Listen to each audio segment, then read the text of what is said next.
तो जब हम कहानी लिखते गए तो फिर एक अच्छी कहानी शादी के बैकड्रॉप में और फिर क्या क्या होता है वो आप फिल्म देखेंगे तो पता चलेगा।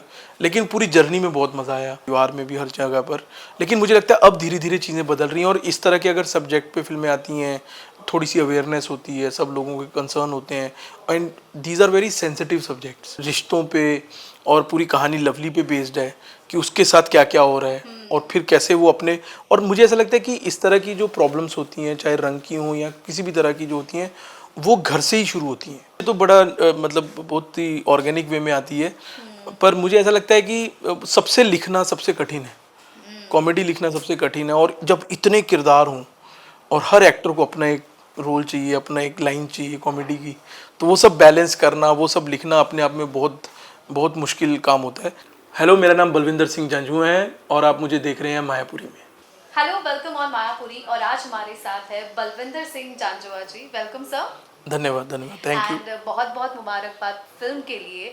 तेरा क्या होगा लवली काफ़ी सोशल टॉपिक्स हैं और उसको कॉमेडी अंदाज में पेश किया गया है ऑडियंस के सामने, जो कि इजी नहीं है उस कहानी को कहना कि किस तरह से रहा आपके लिए पूरा फेज, पूरी जर्नी चैलेंजिंग रहा।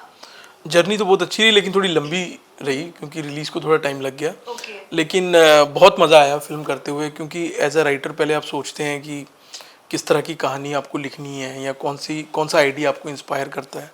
तो ये जो प्रॉब्लम थी, ये तो आपको पता ही है कि हमारे पूरे देश में है ही है ये प्रॉब्लम की रंग के कारण हम मतलब भेदभाव करते हैं।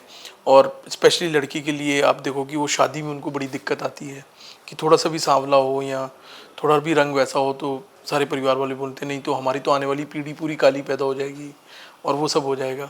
तो वो सब्जेक्ट हमने मतलब हमने रियल लाइफ में भी अपने परिवार में, आस पड़ोस में, पूरे समाज में ये देखा ही हुआ है। तो ये था कि ये सब्जेक्ट पे अच्छी चीज़ बन सकती है, अच्छी कहानी लिखी जा सकती है। तो कोशिश यही थी कि एक अच्छी कहानी लिख के लेकिन कहीं एंटरटेनिंग वे में कही जाए तो वो ज़्यादा लोगों को पसंद आएगी।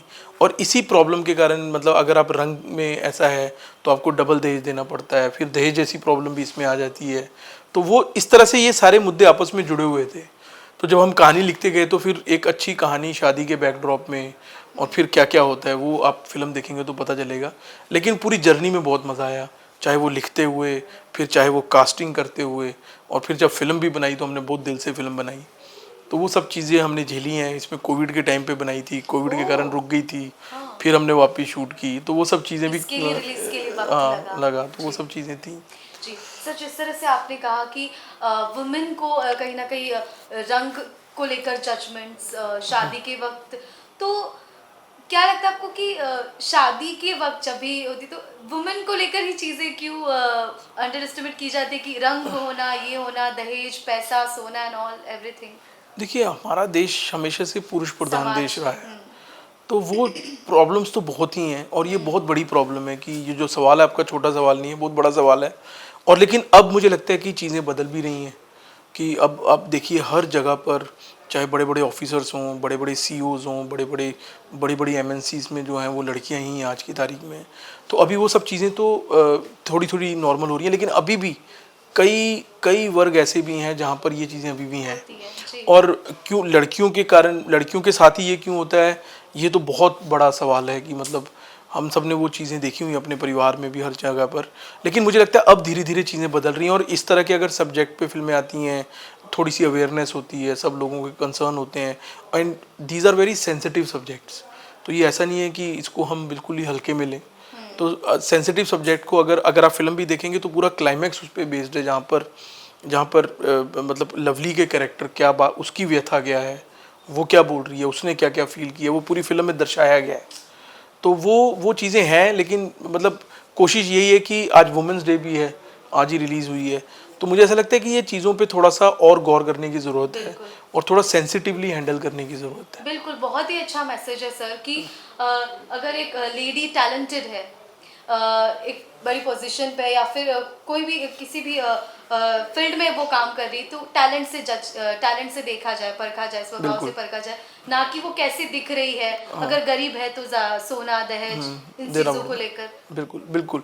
और ये मुद्दे बड़े हमारे समाज में हैं, बिल्कुल। और अभी भी हम बड़े शहरों में रह के हमें लगता है कि नहीं है, लेकिन छोटे शहरों में अभी भी ये चीज़ें हैं। पर मैं उम्मीद करता हूँ कि धीरे-धीरे ये चीज़ें बदलेंगी।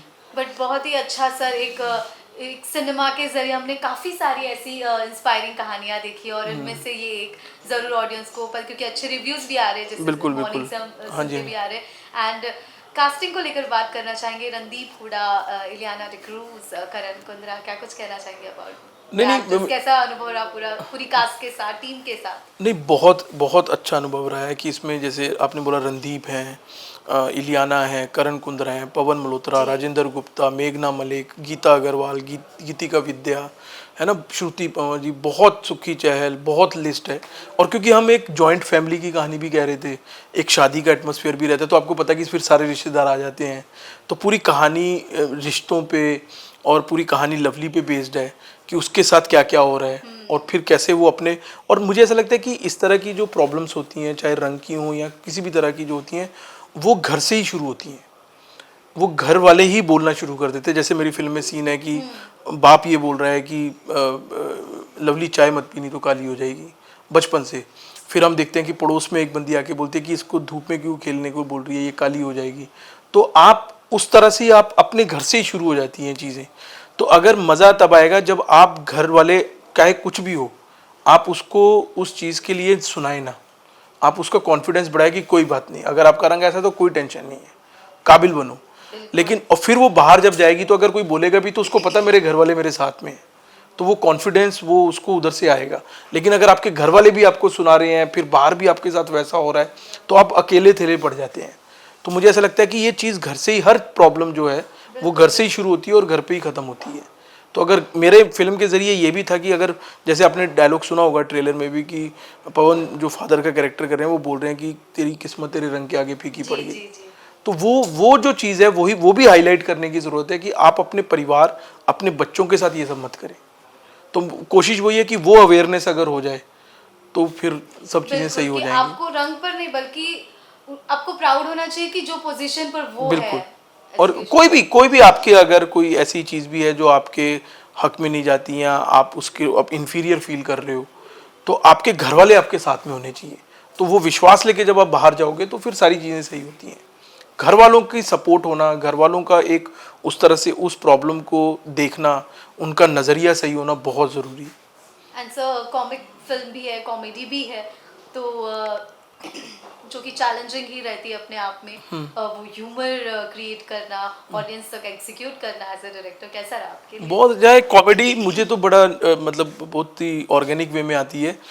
पर मुझे ऐसा लगता है कि सबसे लिखना सबसे कठिन है, कॉमेडी लिखना सबसे कठिन है। और जब इतने किरदार हों और हर एक्टर को अपना एक रोल चाहिए, अपना एक लाइन चाहिए कॉमेडी की, तो वो सब बैलेंस करना, वो सब लिखना अपने आप में बहुत बहुत मुश्किल काम होता है।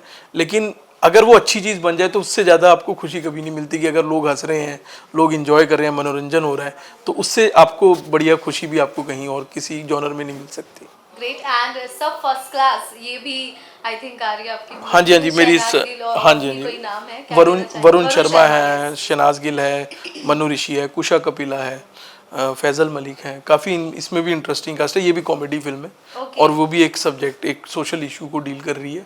पर मैंने वो, मेरा ये ढंग रहता है कि एक हाँ। एंटरटेनिंग वे में आप कोई भी अपनी बात कहें तो आप लोगों को ज़्यादा मज़ा भी आता है और समझ में भी आता है। कुछ वो सोशल इशू को लेकर कुछ कह सकते हैं, मतलब इलैबोरेट कर सकते हैं कि नहीं, वो बड़ी ऊपर एक बात हो रही सिंपल है? इशू पे है कि हाँ। आज की तारीख में हमारी जितनी चादर होती है हम उतने पाँव फैलाते नहीं हैं, हम चादर से पैर बाहर निकल जाते हैं।